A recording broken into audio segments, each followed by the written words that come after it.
Amafi yo mu bwoko bwa roke afite uruhu ruyarinda mu buryo butangaje.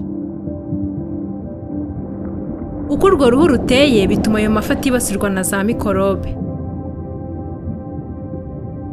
Urwo ruhu ruramutse rugiyeho za mikorobe, ayo mafi yarwara ntashobore koga mu nyanja.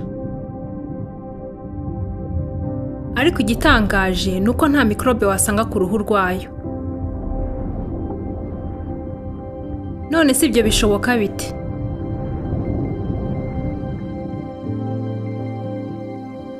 Uruhu rw'ayo mafi ruriho amagaragamba adasanzwe.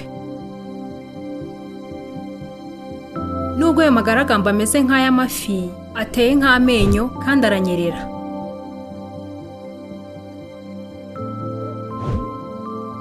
Uko kuntu ayo magaragamba anyerera kandi akaba asongoye, bituma mikorobe zidashobora gufata kuri urwo ruhu. Nanone kubera ko ayo magaragamba asongoye, amazi anyuraho yihuta akarukuraho za mikorobe zose. Imiterere y'ayo magaragamba arinda urwo ruhu za mikorobe mu buryo bubiri. Ayo magaragamba ateye mu buryo budasanzwe, agiye arimo utwobo duto dufasha ifi guhumeka mu gihe irimo koga. Ibyo bituma hari amafi yo mu bwoko bwa roke ashobora kugendera ku muvuduko w'ibirometero 74 ku isaha.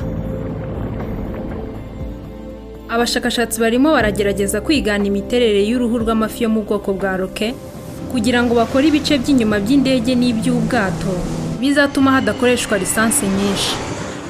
Nanone ubwo bushakashatsi buzatuma hakorwa ibikoresho byo kwa muganga bitabika za mikorobe ku buryo batakenera gukoresha imiti yica mikorobe. Ubitekerezaho iki? Ese uruhu rw'amafi